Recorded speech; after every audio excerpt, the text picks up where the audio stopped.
كلنا عارفين ان دولة المماليك سقطت سنة 1517 لما السلطان العثماني سليم الاول هزم المماليك في معركة الريدانية. بس اللي ما نعرفوش ان دولة المماليك ما سقطتش بسبب الهزيمة على ايد سليم الاول ولا بسبب خيانة خير بيك لقنصوة الغوري. دولة المماليك سقطت بسبب البهارات.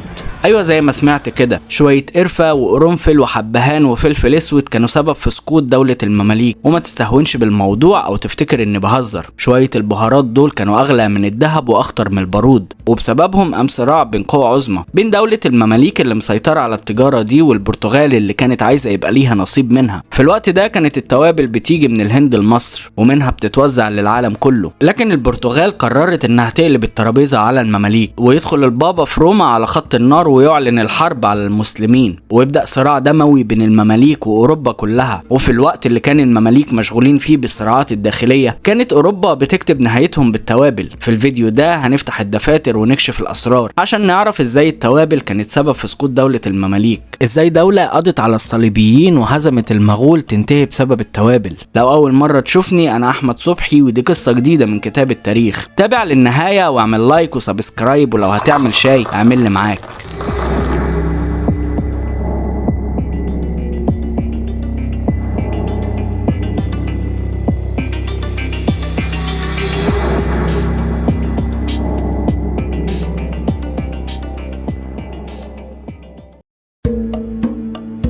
المؤرخ ألبرت حراني قال إن الضربة القاضية اللي هزت عرش المماليك كانت اقتصادية، لما البرتغاليين قطعوا طريق التوابل على مصر، وساعتها بدأت الدولة تنهار من جوه. يعني باختصار كده، سقوط المماليك ما كانش بسيوف العثمانيين، سقوط المماليك حصل بسبب شوية فلفل وحبهان كانوا بيمروا من مصر وما بقوش يعدوا منها. طبعا انت مش قادر تتخيل ان في دولة ممكن تنهار بسبب شوية توابل، بس خليك معايا وهتفهم كل حاجة. في أوائل القرن ال15 مصر كانت تحت حكم المماليك، واللي كانوا مجموعة عبيد أتراك اشتراهم الأيوبيين من وسط آسيا علشان يجندوهم في الجيش ويسدوا العجز اللي حاصل في الجيش الأيوبي بسبب معاركهم ضد الصليبيين. واحدة واحدة بدأ الأتراك دول يترقوا في الجيش ويتدرجوا في المناصب لحد ما بقوا مسيطرين على مفاصل الدولة. وبتيجي لحظة صعودهم للعرش على إيد الأيوبيين نفسهم لما اتجوزت الملكة شجرة الدر من الأمير عز الدين أيبك بعد وفاة جوزها الملك الصالح نجم الدين أيوب. وبعد وفاة الملكة شجرة الدر نصب عز الدين أيبك نفسه سلطان على مصر، والكلام ده كان سنة 1250. ومرت الأيام والمماليك كانوا مسيطرين على البلد وعملوا دولة قوية. الدولة اللي عملوها دي ضمت مصر والشام والحجاز وشمال اليمن، وبقت هي مقر الخلافة الإسلامية بعد سقوط الدولة العباسية. وبقت مصر هي قلب العالم الإسلامي وحائط الصد المنيع في وش أعداء المسلمين، وزادت أهميتها أكتر مع ازدهار تجارة التوابل. وبقت مصر هي المتحكمة في طرق التجارة بسبب سيطرتها على البحر الأحمر وموقعها المميز المطل على البحر المتوسط. وبقت التوابل اللي بتيجي من الهند وشرق آسيا لازم تعدي على مصر قبل ما تروح أوروبا، لأنها هي اللي بتربط طرق التجارة دي ببعض. وأكيد السؤال اللي بيدور في دماغك دلوقتي هي إزاي مصر هي اللي متحكمة في طرق التجارة دي وما كانش لسه في قناة السويس؟ وما تقلقش، أنا مش هسيبك محتار. دلوقتي التوابل دي كانت بتيجي من الهند وشرق آسيا زي ما قلنا عن طريق المحيط الهندي، وبتوصل منه لميناء عدن أو ميناء جدة واللي كان المماليك مسيطرين عليهم. وعن طريق البر كانت التوابل بتوصل للقاهرة ومنها الاسكندرية، ومن اسكندرية تتشحن في سفن تانية علشان تروح لأوروبا. واللي كانوا بيشتروا التوابل دي من المماليك كانوا مجموعة تجار من فينيسيا أو اللي هي البندقية. والتجارة دي خلت الدولة المملوكية دولة غنية وقوية ومستقرة، ومصر كانت بتكسب ملايين الدنانير من رسوم وضرائب التوابل اللي بتمر في أراضيها. لكن دوام الحال من المحال واتقلبت الترابيزة على المماليك لما ملك البرتغال جون الثاني ما كانش عاجبه ان المسلمين هم اللي مسيطرين على تجارة التوابل، وما كانش فيه حباية فلفل واحدة بتتحرك من الهند إلا بأمر المماليك.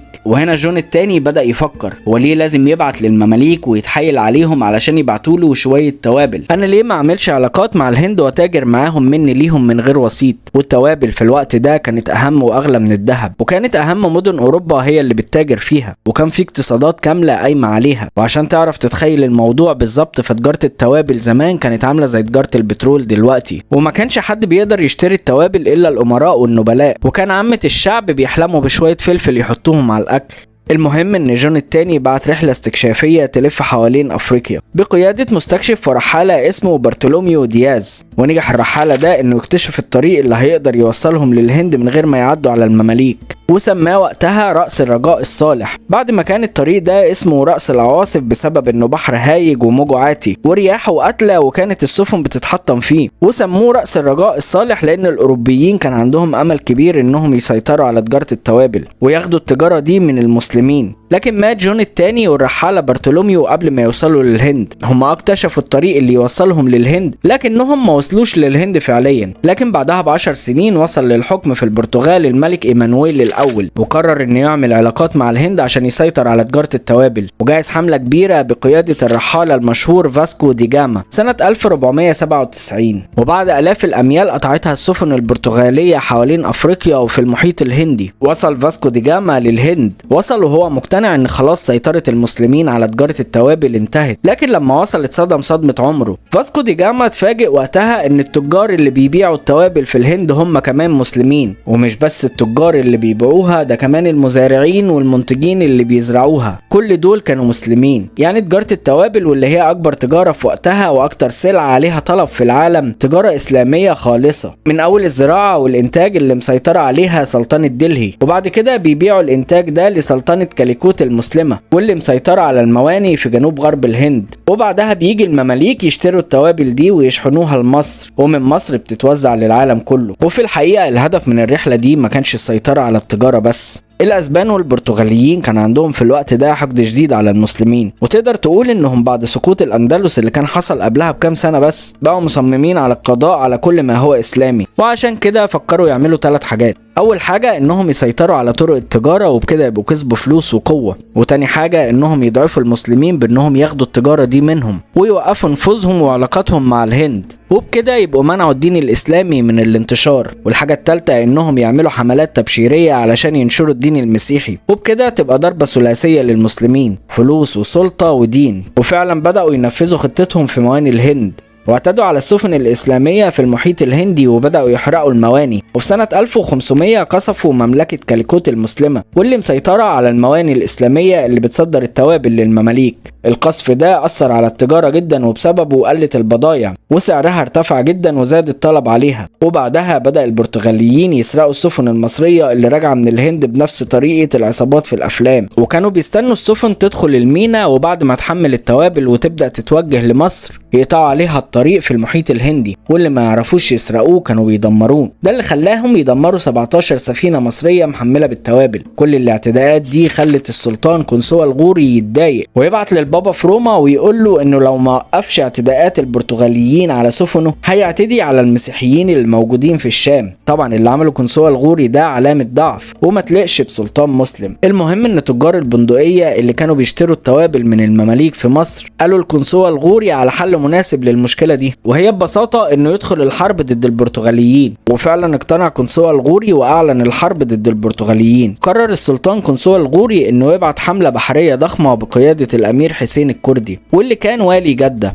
واتحركت الحملة سنة 1507 بعد تأمين جدة وتحصينها. ولما وصلوا للهند حصل تحالف بين المماليك وسلطنة كاليكوت اللي كنا قلنا عليها قبل كده انها مسيطرة على المواني، وبدأ الهجوم على البرتغاليين قرب مدينة شاول. وانتهت المعركة بعد يومين من القتال بانتصار غير حاسم للمماليك، وكانت القصة هتنتهي عند كده وخلاص خلصنا. لكن بعد المعركة غرقت سفينة ابن ملك البرتغال، وتقريبا الامير ما كانش بيعرف يعوم فمات غرقان. عشان يقرر ملك البرتغال فرانسيسكو دي ألميدا انه يبعت حملة ضخمة علشان تجيب طار ابنه ويجي هو بنفسه على راس الحملة دي. وحصلت معركة ديو واللي كانت مذبحة حرفيا واتحطم فيها الاسطول المملوكي بالكامل، واتكسرت شوكة المماليك البحرية، والاسطول اللي اتبنى في سنين اتنسف في ساعات. وبعد تدمير الاسطول المملوكي بقى المجال فاضي للبرتغاليين. وبعدها قرر دي ألميدا انه يقصف كل المواني الاسلامية اللي في طريق التجارة، وقصف في الوقت ده كل مواني الهند وميناء جدة والسويس ومسقط وسقطرى وسيلان وملقا والمغرب، وحتى تونس والجزائر اللي ملهمش علاقة بالموضوع اتقصفوا هم كمان. وبكده خسر المسلمين سيطرتهم على طرق التجارة وعلى أهم تجارة في وقتها ومصدر دخل المماليك الأساسي. وبسبب الحروب دي الاقتصاد المصري انهار بسبب ان التوابل بقت بتوصل لأوروبا من غير ما تعدي على مصر. وعشان يواجه المشاكل الاقتصادية اللي مر بيها فالسلطان قنصوة الغوري قرر انه يرفع الضرائب على الشعب، والاسعار ارتفعت جدا والشعب بقى مكوي من الغلا. وفي اثناء كل المشاكل الاقتصادية دي واللي ادت لضعف دولة دولة المماليك وتراجع نفوذهم، السلطان العثماني سليم الأول كان قاعد متابع المشهد وبيتفرج على المماليك وهم بينهاروا. ومصر اللي كانت سفنها بتمر في كل البحار الموجودة في العالم وعلمها مرفوع في كل مكان، دلوقتي بقت مفلسة وضعيفة. وقرر سليم سنة 1516 إنه يستغل الفرصة ويهاجم المماليك في الشام ويهزمهم في معركة مرج ضابق. المهم إن سليم الأول قرر إنه يكمل ويوصل القاهرة ويهزم طومان باي في معركة الريدانية، وتبقى مصر ولاية عثمانية سنة 1517. ولحد هنا وانتهت القصة اللي شفنا فيها سقوط واحدة من أهم الدول في تاريخ مصر، الدولة اللي كانت بترعب كل الأعداء ورفعت راية الإسلام لسنين وصدت هجمات الصليبيين وقضت على المغول. شفنا ازاي انهارت من جوه والوضع الاقتصادي خلاها تضعف، والضعف ده ادى لسقوطها. سقوط كان كده كده هيحصل لو العثمانيين جم او حتى ما جوش. وشفنا ازاي الدولة دي سقطت بسبب التجارة مش بالحرب. وفي النهاية اللي حصل خلاص وكله اتكتب في كتب التاريخ، وانا هنا عشان احكي لك، لان اللي معرفش البداية عمره ما هيفهم النهاية. والمرة الجاية وانت بتحط فلفل على الاكل افتكر ان الفلفل ده كان سبب في سقوط ملوك وسلاطين ودول. سلام.